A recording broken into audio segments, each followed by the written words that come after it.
Could be your first take profits. The highest could be your first take profit. This could be your first take profit. This could be a second take profit. And then last but not least, you could go for the top over there, right? Basically saying is, guys, focus on the process. And a lot of guys are gonna be like, Mr. Flair, what is the process? I have been focusing on the process. I'm confused with what you're saying.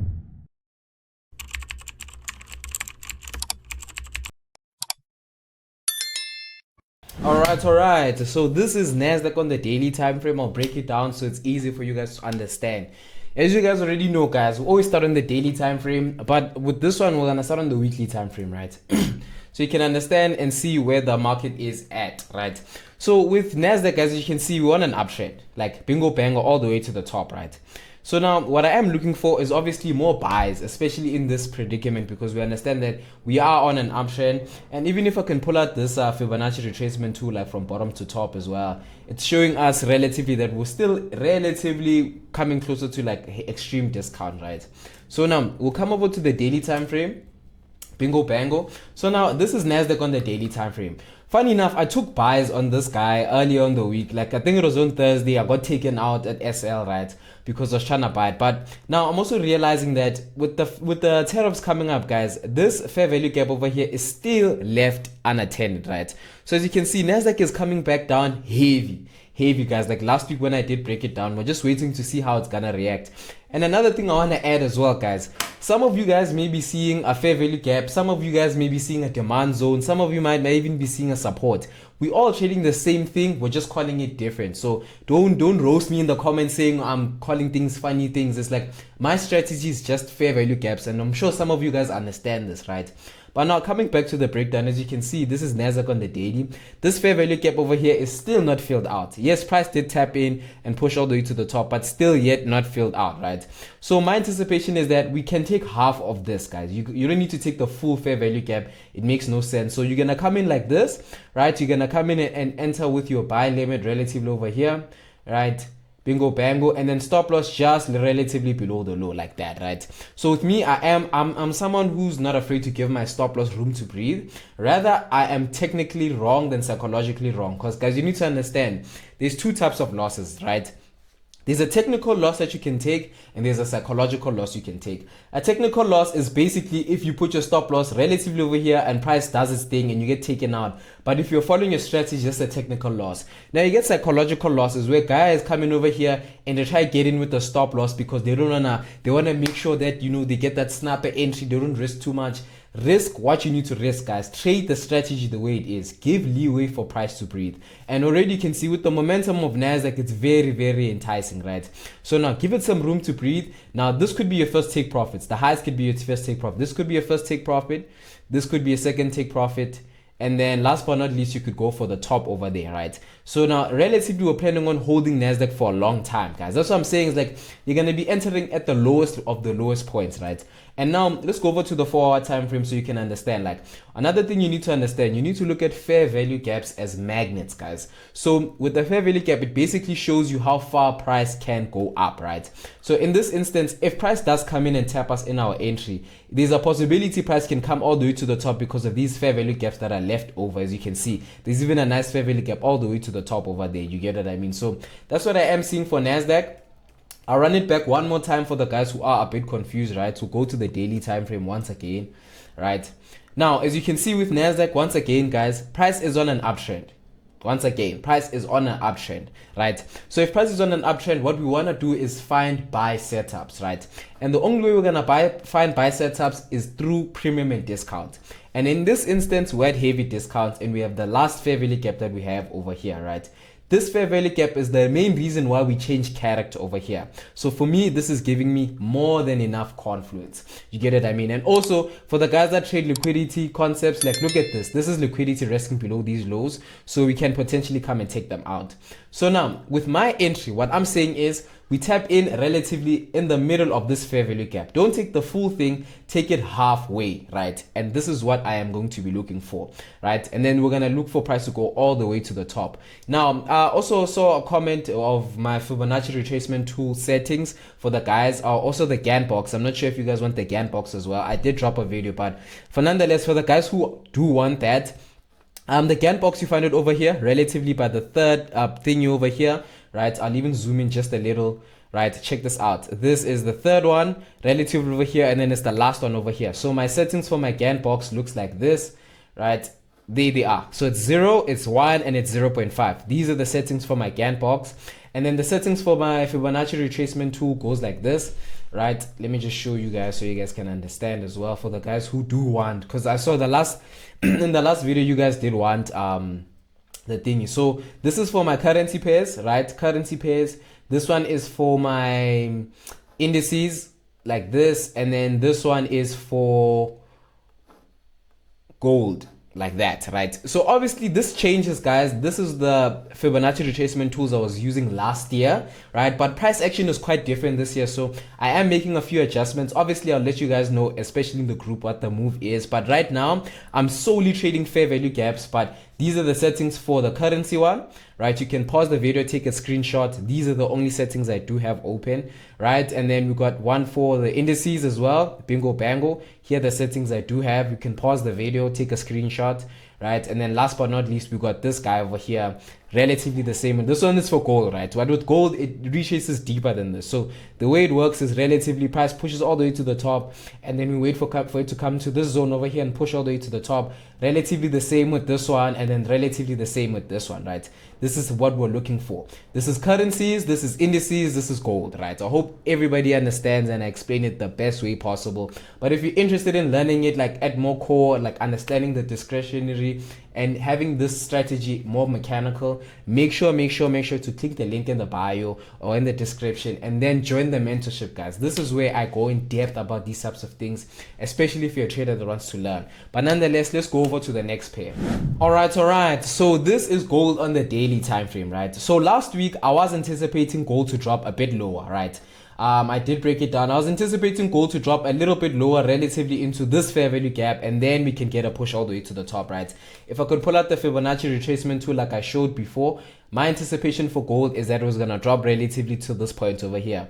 But now, guys, you also have to understand, with the tariffs coming out, especially on the 2nd of April, a lot of investors are looking for investments like gold because it's a safe haven, guys. You also need to understand, gold is an investment place where a lot of investors or a lot of institutions park their money at because it's a safe place. Gold will always go up. It's a barrier for inflation and interest rates. You can just park off your money. And even if I zoom out, like I'll even go to the monthly time frame for you guys and show you, like, look at the monthly time frame. Like throughout, price has been pushing all the way to the top since 2022 October, guys. That is relatively after COVID. So you can tell after COVID, everything has been a bit hectic. So price has been pushing all the way to the top over there. So this is what we are seeing for gold. My anticipation is 4,000 ounces, guys. Don't quote me on this one. It's just relatively my own perception. We have a gold strategy with the team, guys, more than anything else. But let's get back into the breakdown, right? So as we can see, price did break the all-time high and made a new all-time high, right? Bingo bango, right? So now what I like to do is I like to pay attention to gold every single time it breaks all-time highs. What happens when price always breaks all-time highs, right? And in this instance, as you can see, gold broke this all-time high and started climbing all the way to the top. In this instance, it broke this all-time high, and then we're waiting to see how it's gonna react, right? Now on the 4-hour time frame, you can see that we have a fair value gap over here, right? Bingo bango. When we go to the daily time frame, we can see that there's a daily fair value gap over here, right? So now it becomes a bit tricky to understand where price is going to go, especially when price is trading at its all-time high, guys. This is what I always say. It becomes difficult when you're trading something when it's at its all-time high, because you don't know whether it's going to keep on climbing due to the momentum or it's going to keep on selling. So now my anticipation, especially with the tariffs coming out and Trump going to release the news, I'm anticipating to see how price is going to move, but a lot of people are going to be parking off their money in gold, mainly because of the uncertainty that comes with it, guys. I believe that there's going to be a lot of trade wars based off of the tariffs and everything that's happening, right? But now, Mr. Flair, what is your prediction? What is the entry? We're here for the entry. We're not here to hear you talk, right? Now, with this one, we could relatively follow the principles of premium and discount, right? Price made a low over here, price made a high over here. We're relatively looking into buying price relatively when it gets to the zone over here. When you go over to the 4-hour time frame, How does that look? On the 4-hour time frame, we don't have any fair value gap over here. So now I am genuinely interested to see how gold, if gold does retrace a little bit, I am going to be very cautious, very into it, so I can buy it and to see it long term. But in terms of entry this week, guys, I don't have anything. I don't want to give you guys something that I don't and I wouldn't take. I think it's just a matter of waiting for the volatility to die down after the tariffs have been released after the 2nd of April. Then we can make informed decisions of where we anticipate price on going, guys. But nonetheless, this is what I do see on gold. Let's move over to the next pair. All right. So this is Euro USD. We're going to be doing Euro USD and then GBP USD after this. I wanted to add the Euro pairs mainly because they're going to be really affected, especially after the tariffs have been released, right? So now, based off of market structure, guys, in and of its own, right? So we'll even go over to the monthly time frame so you guys can see what I'm talking about. So in the monthly time frame, guys, as you can see, there's a nice fair value gap over here, right? There's a nice fair value gap, and then I am anticipating price to eventually climb all the way to the top, especially for Euro USD. But this is like a long-term movement, right? Now coming over to the short-term movement, we'll go over to the 4-hour time frame where we were usually chilling, right? And then we can predict where price is going to go. In this instance, guys, we can see price bullishly went all the way to the top. We even got a change of character over here. Bingo bango, right? We've got a change of character. That's what we like to see, right? Price push all the way to the top. Now, my anticipation, especially for the upcoming week, is that price will retrace all the way to the downside, all the way to the top like this, and then we switch this one over to currencies like that. For the guys interested in following my Fibonacci retracement tool, once again, this is my setting, so you can copy and paste it to use it for yourself, right? So now what I am anticipating is that the dollar or the euro dollar is going to drop, guys. I think it looks so much better on the daily time frame. Yes, bingo bango. So I'm anticipating the euro to drop mainly because of these reasons here, right? We got fair value gaps chilling over here, right? And then for the guys who are confused, fair value gaps and balances are the same thing. What to explain it to the most simplest way, like a 5-year-old, guys, fair value gaps are basically magnets. It shows you that price has a reason to come back all the way to the downside, right? So now when you see these types of things, understand that price has a reason to what? To come back, to fill them out, right? And look at them as like doors that are left open. Price is going to come back and close the doors that are left open. Now, another thing I want to explain, guys, fair value gaps or resistance, like we're all trading the same strategy, guys, because for me, my entry is relatively based over here, right? I would want to execute relatively on this 73% zone because it is the deepest of deepest zones. It is at extreme discount, guys. I like to buy price at discount. If we're on an uptrend, you want to be buying price at discount. And if we're on a downtrend, you want to be buying price at premium. Now, to show you where we are right now, relatively, Euro USD is still expensive to buy right now. So we are anticipating for it to drop all the way to the downside so you can respect this zone and push all the way to the top.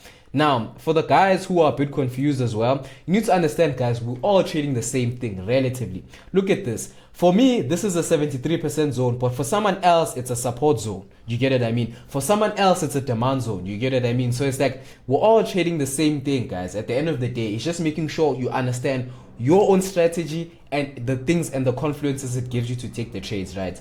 So this is what I do see for Euro USD. Remember, guys, we have the tariffs coming up and we also have NFP. So we have to make sure that we understand that there's going to be so much volatility in the markets. And if you don't know what you're doing, rather spectate, guys. You make more money spectating than being in the market sometimes. You get what I mean? So my anticipation that the euro is going to drop. We relatively get to the 73% and then we can find ourselves pushing up all the way to the top. TP1, TP2 relatively over here, relatively around TP, guys, around NFP, my bad. So this is what I do see for Euro USD. So let's move over to GBP USD. All right. So this is GBP USD on the daily time frame. I'll go to the monthly time frame once again so I can show you guys something as well. All right. Now check this out. Now the monthly time frame is actually too deep. We'll go to the weekly time frame, guys. Yeah, check out the weekly time frame, right? So on the weekly time frame, we do have this fair value gap. And remember what I said, with fair value gaps, guys, it's basically price coming back to fill out something that has been left open, right? This point over here, right? So my anticipation is price is going to eventually get to this point long term. This is a long term move, right? But like short term move, looking at what the British USD, the GBP against the dollar, we can see that price can retrace all the way to the downside. There's a fair value gap over here. So we can even find ourselves coming to test this demand zone, right? Now, I'm going to repeat this once again. For some people, it's a demand zone. For some people, it's a support zone. We all trading the same thing. Look at this, guys. This is a support zone for some guys. Look at this, right? Price could come back and bounce off of the support, right? But things look so much better on the daily time frame, right? Look at this. On the daily time frame, as you can see, price made this low and pushed all the way to the top over there, right? So my anticipation is that price will retrace all the way to the downside relatively to the 73% zone, right? The 73% is what I've noticed. Currency pairs retrace that deep, guys. So for me, I'll come in with my buy setup relatively over here. Bingo bango. Stop loss relatively below this low over here. This is very nice because it matches a lot of my entry criteria. There's a purge of liquidity over here. Bingo bango. There's a change of character over here. Bingo bango. There's even a break of structure on top. So we can anticipate that this guy wants to sell all the way to the downside, right? So now you need to understand the short-term move is what? Price is going to sell all the way to the downside. Then the long-term move is price is going to push all the way to the top to respect this zone to continue to sell all the way to the downside, right? Understanding very well, guys. The tariffs are coming out in the following week and this NFP, it's going to be NFP Friday. So there's going to be so much volatility. You just have to make sure if you don't understand what's happening on the markets, stay away, guys. Don't be those guys that try to do yourself a disservice by trying to do too much, right? But now, to run it back one more time, guys, like I said, we're just patiently waiting for GBP USD to sell all the way to the downside so we can tap in relatively over here, right? This is where I'll be executing. And look at this. There's fair value gaps, fair value gaps, fair value gaps. Like I said, with fair value gaps, guys, it's basically like magnets. Fair value gaps just tell you that price has a reason to come back to your entry or has a reason to come back to this downside because it has to come what? Fill out these fair value gaps or close the doors that have been left open, right? And like I said, guys, we all trade the same thing. Look at this. For me, I can look at this as a fair value gaps and also the 73% zone and also GBP USD coming to the discounted zone. But someone else can see this as a support. You get what I mean? All of us trade differently, but at the end of the day, you just need to make sure that whatever you're seeing on the chart correlates with your strategy. You get what I mean? And that's what we are seeing for the upcoming markets, guys. And then in terms of like psychology this week, as you know, guys, I just say what comes to my mind because I feel like it's what you need to hear as a trader. You get what I mean? But in terms of psychology this week, guys, it's like understanding like it's process over outcome, and that's something that I learned and I've been learning, and you forget it as time goes on as a trader, but you have to understand, guys, it's genuinely process over outcome.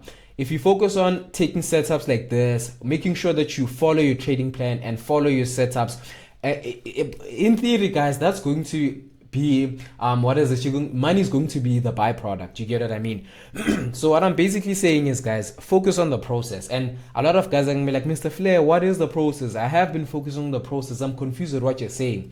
Understand, guys, if you take the time to be like, okay, cool, I'm gonna focus on taking the best setups that have the best confluences. For example, you can come to the charts and see this and be like, okay, cool, there's a purge of liquidity, there's fair value gaps, there's a break of structure, there's a support zone, this is also at discount. You get what I mean? Price is on an uptrend as well. Can you see? There's so many confluences, and I'm focusing on the strategy and the process. Not, I want to make 10 million this year, I want to make 10,000, I want to make sure that I flip this account.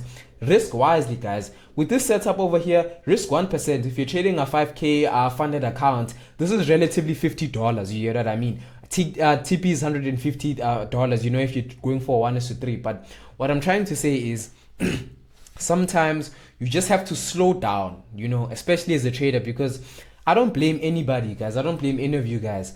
With trading, you as a person also know it yourself. You know it too, that you can literally become a millionaire overnight. You get it? I mean, and it's like it's that preconceived notion that you can get it right now that forces a lot of traders to try and rush everything.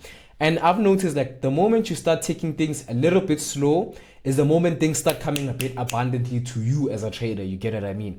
So try and do your best to stick to your risk management, follow your trading plan, guys. And I'm sure you guys have heard this a lot, but at the end of the day, that's the only thing you can do.